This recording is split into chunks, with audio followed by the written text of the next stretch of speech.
Salam pemirsa TVRI Kalimantan Barat dimanapun Anda berada. Senang sekali saya Abdi hadir menjumpai Anda dalam program menarik dari TVRI Kalbar, yaitu Orasi, Obrolan Demokrasi. Seperti tajuknya, kita akan berbicara banyak terkait dengan isu pemilu dan juga demokrasi.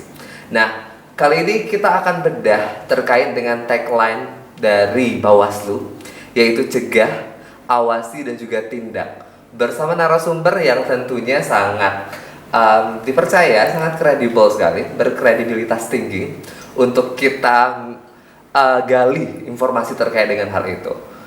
Yaitu, mari kita sambut Bapak Moh Murtado ya. Yeah. Jadi dia punya jabatan nih panjang bener Pak ya. Jadi koreksi saya jika saya salah Pak ya. Siap. Koordinator Divisi Pencegahan Parmas dan Humas P2H Bawaslu Kabupaten Landak. Ya, P2H itu berarti apa tuh Pak? Panjangan singkatan dari itu tadi. Oh Pencegahan. iya, pencegahan Partisipasi masyarakat. Parmas itu partisipasi masyarakat dan juga Humas ya. Jadi panggilannya Pak Murtado? Biasa Murtado. Oke, atau Kang Mas gitu bisa ya? Biasa kawan-kawan manggil Cak Mo gitu. Oh gitu. Iya. Oke. Tadi sudah saya spill ya di awal. Ada tagline menarik dari Bawaslu. Iya, berarti ini untuk daerah ya. Karena katanya ada tagline nasional juga. Itu nasional sebenarnya. Oh, nasional.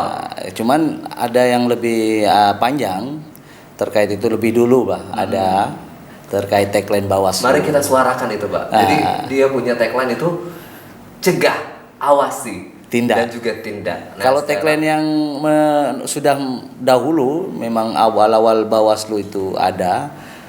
Di antara tagline-nya itu dulu sering dipakai di pemilu tahun 2019.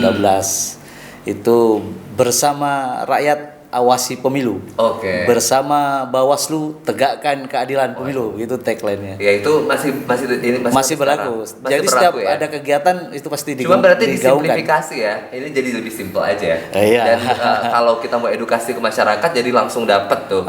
Dapat maknanya. Nah, sekarang coba kita perdalam lagi, Pak. Ternyata Bawaslu itu dari singkatan Badan Pengawas Pemilu ya, tapi ternyata dia punya tugas tuh bukan hanya pengawasan, tapi juga ada cegah dan juga menindak.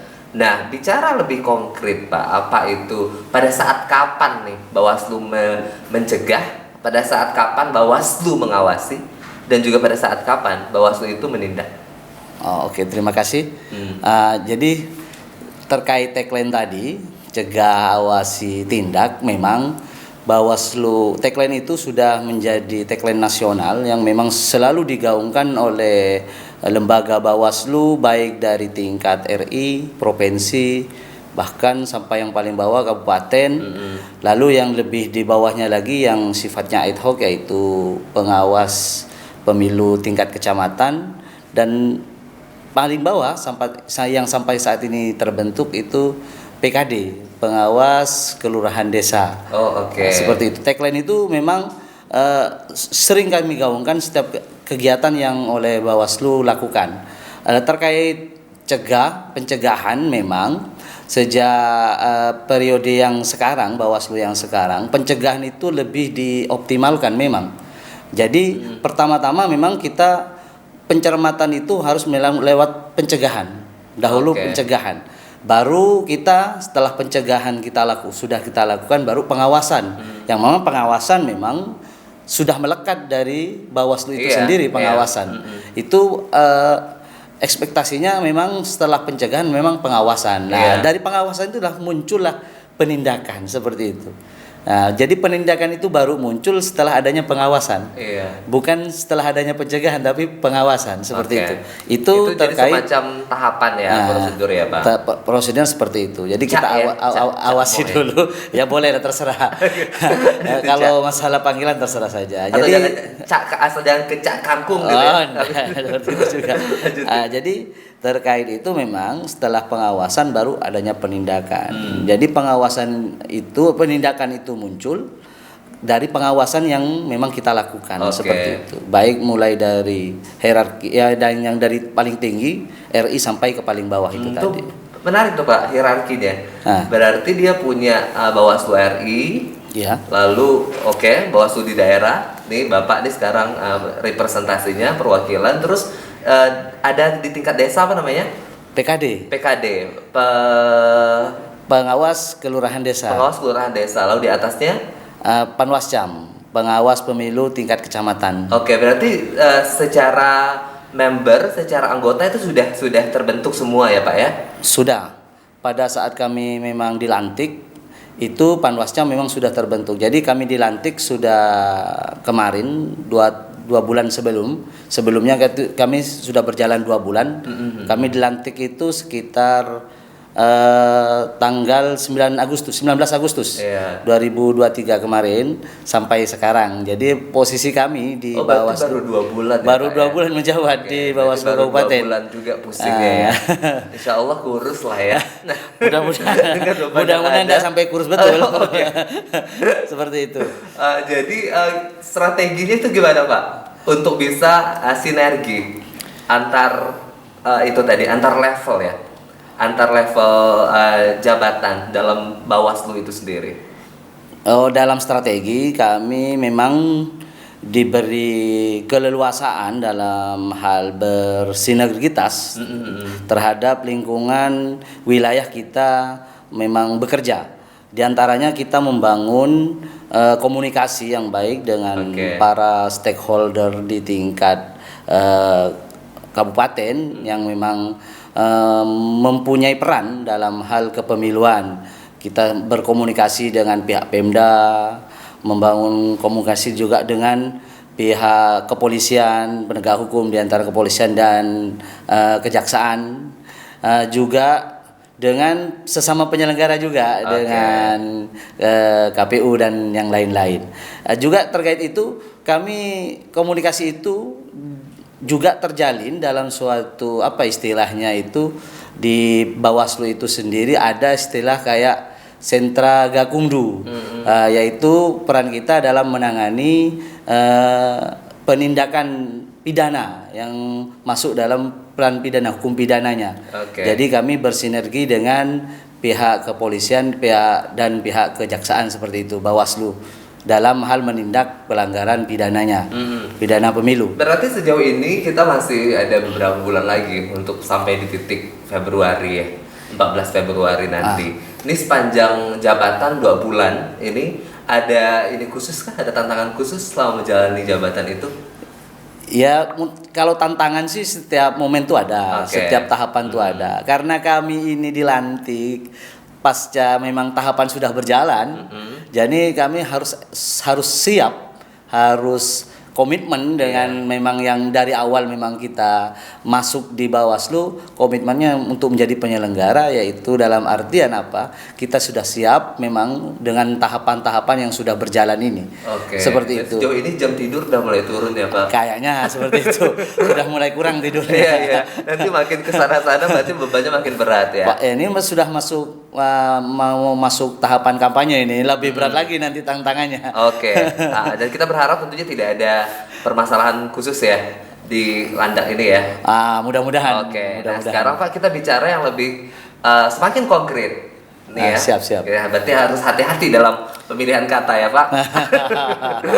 Pertanyaan pertama, ini kita mulai dari logistik. Ini seksi juga kalau bicara tentang badan pengawasan gitu kan, di mana logistik yang dari pusat itu tentunya kita berharap dia akan menyasar ke seluruh region atau seluruh wilayah yang ada di Kabupaten Landak. Sedangkan kita sempat cerita juga, ternyata salah satu kendala dari Landak itu demografi, permasalahan wilayahnya juga cukup luas ya Pak ya. Itu gimana caranya ya? Dalam hal logistik memang kita Bawaslu dalam hal ini memang ada istilahnya pengawasan melekat.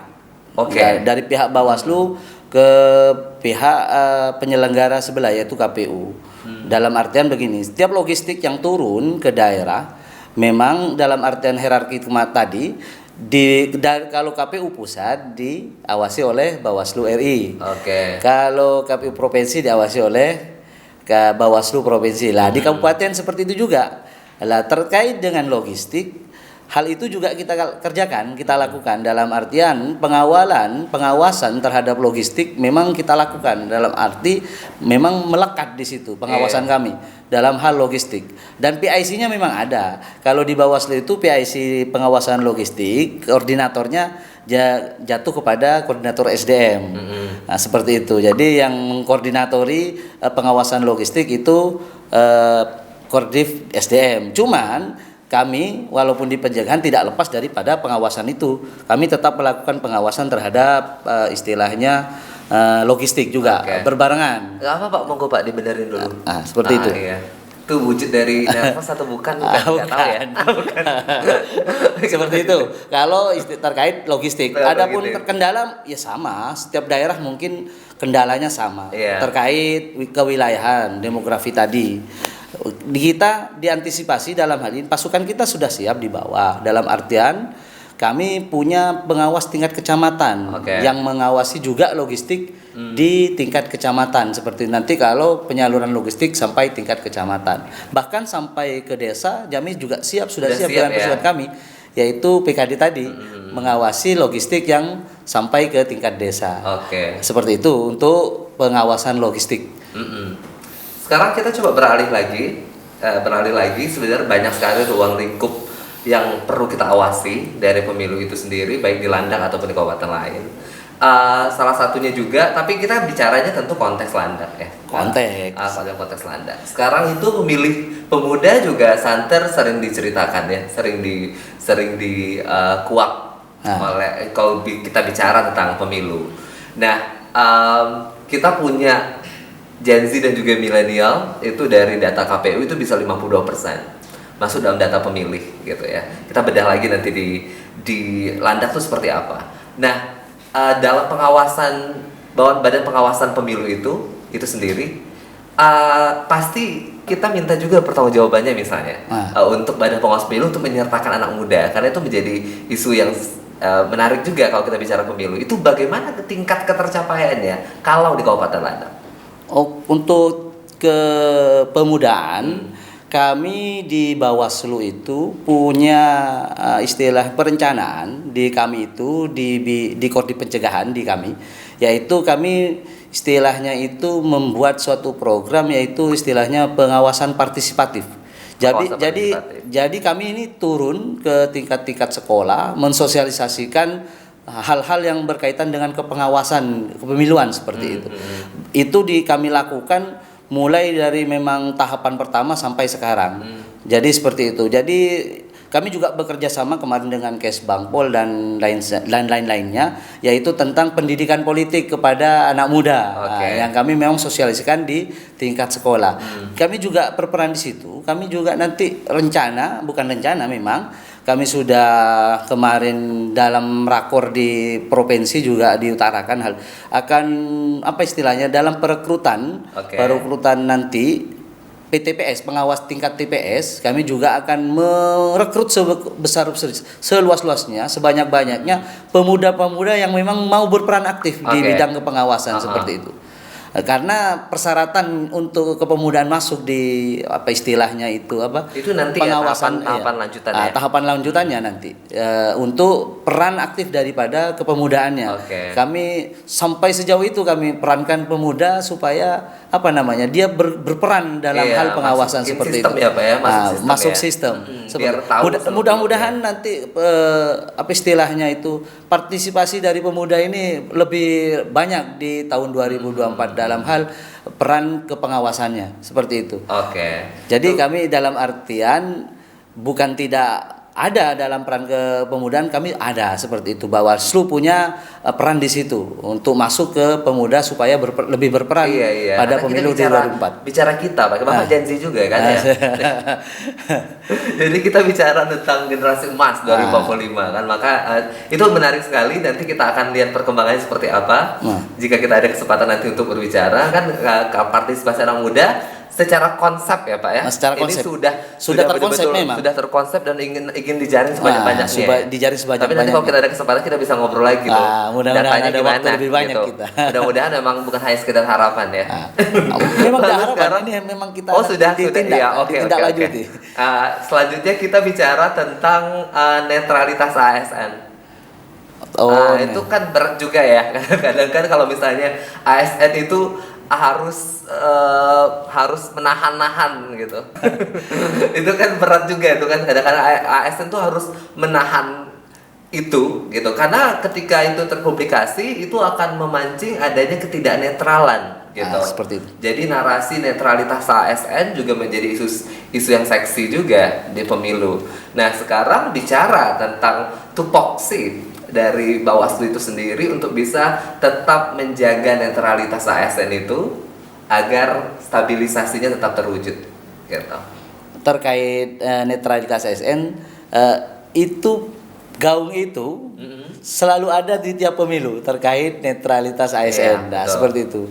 Cuman kata Mas tadi untuk mencegah mengurangi syahwatnya untuk lebih aktif, proaktif. Itu memang kan tersandung umpamanya dengan regulasi atau norma yang memang tidak memperbolehkan ASN itu berperan aktif di situ dalam hal kepemiluan. Memang Bawaslu di sini memang tugasnya untuk terkait netralitas ASN itu karena kami ini lembaga hierarki mulai dari tingkat pusat sampai kami di bawah di tingkat kabupaten daerah ini memang dalam hal ini cuman bisa memberikan himbauan terhadap ASN, TNI, Polri terkait netralitasnya terhadap menjelang pemilu 2024 ini. Kami menghimbau supaya ASN ini supaya tidak berperan aktif atau terutama ikut serta dalam hal ya, Pak, ya. Umpamanya nanti menjelang kampanye ini seperti itu, atau bahkan nanti pada waktu hari H. Soalnya lumayan gagal juga Pak kan kalau bisa kita bicara tentang keputusan MK gitu kan. Bicara sahut memang kita. Kalau kita sih masih ada semuanya ruang, pasti ada ruang banyak untuk bicara itu. Memang gitu. Bukan kita ya, saya ya. Gitu. Termasuk Bapak dan juga ASN lain itu kan juga cukup berat juga ya. Tapi di ranah publik memang harus ada kontrol itu ya. Kontrol memang dikontrol. Kami dalam artian hal ini ASN memang kami kontrol. Kemarin waktu Rakornas di Batam itu memang ditegaskan sekali oleh istilahnya Menteri Dalam Negeri dalam kemarin itu dihadiri oleh sekjennya sendiri, Sekjen Menteri Dalam Negeri itu mewanti-wanti terus betul dalam hal netralitas ASN. Bahkan kata beliau kemarin itu terkait itu sanksi terberatnya yaitu pencopotan, dipecat, pemecatan. Sanksi terberatnya kalau umpama nanti salah satu ASN atau AS pun dimanapun berada yang masih di Indonesia seperti itu berperan aktif dalam pemilu dan itu diketahui dan ada laporan, temuan dan semacamnya, sanksi terberatnya memang pemecatan. Seperti itu sanksi terberatnya. Kalau sanksi yang lain teguran, peringatan pasti dan ada. Tergantung pelanggarannya. Berkomitmen juga untuk itu ya. Bawaslu berkomitmen untuk itu. Harus mengikuti aturan yang ada ya Pak ya. Menarik sekali kita bicara lagi tentang isu seksi dari pemilu dan juga tentu kita akan koneksikan dengan Bawaslu sebagai salah satu badan yang akan mengawasi betul tentang pemilu itu sendiri, yaitu terkait dengan politik identitas. Ini agak seksi, agak sensitif ya. Ya sebenarnya saya mau kasih minuman penyegar gitu kayaknya karena baru kita sebut title-nya aja kita udah berdebar ya Pak ya. Jangan kan Bapak saya juga nih gitu. Harus hati-hati memilih kata. Nah, politik identitas juga itu bagaimana kalau kita bicara edukasi kita ke KPU ya. Sekarang lebih condong ke KPU ya. Kalau edukasi biar bisa, ini kan arahnya kita ingin menghasilkan pemimpin yang berkualitas gitu kan? Dan dengan mengenyampingkan unsur kepentingan pribadi itu kan itu harapan kita harapan gitu. Memang. Nah sekarang itu bagaimana Bapak sebagai Bawaslu Kabupaten Landak representasinya untuk bisa mengakomodasi itu supaya masyarakat tetap ada jalurnya gitu. Bicara politik identitas, kita tidak lepas dari budaya. Oke. Selama kita masih ngomong budaya, sah-sah saja kita ngomong politik identitas. Tapi ketika politik identitas itu berpengaruh dengan istilahnya sampai masuk ke sara, kesukuannya terlalu tinggi dan macam-macam, ini yang menyebabkan politik identitas menjadi hal yang tabu untuk kita bicarakan. Cuman kalau bicara budaya, kita menonjolkan budaya umpamanya di landak, ini kan budaya budaya Dayak atau memang dimunculkan, itu sah-sah saja. Memang untuk apa istilahnya, bahwa kita memang budayanya memang mengatur hal itu, sah-sah saja dalam politik identitas. Tapi bicara budaya. Iya. Cuman karena kadang offset, kita bicara politik identitas kadang-kadang offset seperti itu. Dalam artian offset itu selalu condong ke sukuannya atau dan macam-macam, sehingga hal itu memang kadang-kadang membuat kita tabu untuk membicarakan politik identitas. Cuman bicara budaya sah-sah saja, mau harus ditonjolkan budaya kita dimanapun berada, karena Indonesia ini tidak lepas daripada budaya itu sendiri. Karena mau tidak mau, suka tidak suka, di Indonesia kan budaya memang sudah mengakar seperti itu. Cuman kalau jangan terlalu offset lah bicara politik identitas. Itu yang menyebabkan kita itu kadang engah ngomongnya, kadang hati-hati kata Mas tadi itu bicara politik. Itu boleh Pak dibenerin juga. Saya perhatikan tadi jatuhnya itu sesuai dengan topik ya. Kalau isunya nggak mencemaskan ya jatuh. Itu pertanda. Mungkin karena pakai topi saja, dia pakai peci. Saking hati-hatinya gitu ya, memilih diksi ya. Siap. Itu jadi simbol khusus tuh, bisa dibaca tuh. Oke. Nah sekarang saya pertanyakan dengan beragam narasumber. Apalagi kita lagi bicara tentang kearifan lokal ya. Kita ada kunjungan ke beberapa wilayah gitu. Pastinya gitu, ini juga pertanyaan yang sama juga tadi dengan Kominfo juga saya sempat tanyakan bahwa regulasi itu selalu bersifat umum ya Pak. Bersifat umum. Untuk kemudian diberikan keluasaan inovasi ya. Bagi keluasaan bagi Bawaslu juga dilandak gitu untuk berinovasi sesuai dengan basis kearifan lokal gitu. Memang. Nah, apa yang menurut Bapak dari Bawaslu itu sendiri, apa yang menjadi karakteristik dari landak dan untuk kemudian Bawaslu tuh akhirnya punya pendekatan khusus untuk itu gitu? Kami Bawaslu dalam hal ini terkait memang bicara kearifan lokal, kami memang diberi arahan pada waktu kami raker kemarin di provinsi itu, sesuaikan apa yang memang edaran-edaran yang terbit mulai dari RI sampai provinsi itu sesuaikan dengan kearifan lokal. Dalam artian kita bersinergitas di situ dengan budaya mereka, budaya yang ada di daerah kita tinggal atau daerah kita bertugas. Dalam hal ini memang Bawaslu bidang pencegahan kami dalam hal ini memang membuat suatu semacam terobosan, semacam kerjasama dengan beberapa pihak, diantaranya kita turun ke bawah lewat umpamanya melakukan kerjasama dengan forum-forum warga, dengan desa, yang artian dalam hal ini kita membuat kesepakatan kerjasama diantaranya desa siaga pengawasan seperti itu. Itu menyesuaikan dengan kearifan lokal yang ada. Tidak semua kita melakukan kerjasama, umpama di landak ini salah satu desa lah contoh, umpama desa apa kita membuat kerjasama. Nah kedepannya memang kita arahkan ke situ, menyesuaikan dengan inovasi terkait inovasi itu sendiri dengan kearifan lokal. Jadi kita masuk ke forum-forum warga, ke pegiat-pegiat perempuan dan semacamnya, itu supaya apa? Kearifan lokal memang terakomodir dalam hal ikut berperan dalam hal pengawasan seperti itu. Itu di dunia nyata. Sekarang kita bicara di dunia maya. Dunia maya. Gitu. Jadi Bawaslu juga pastinya punya peran di sana. Walaupun pada akhirnya Kominfo yang punya tupoksi lebih untuk itu ya, untuk mengintervensi itu gitu. Nah, Bawaslu sendiri dalam mengawasi tindak tanduk masyarakat landak di zona maya ini sendiri bagaimana di dunia medsos? Terkait itu juga kami terkait pengawasan kita di dunia maya, di media sosial dan semacamnya itu juga kami dalam hal ini, karena kata Mas tadi Kominfo punya peran di sini. Makanya kami ke depan ini mungkin minggu depan atau lusanya kita akan membuat semacam kerjasama dengan Diskominfo terkait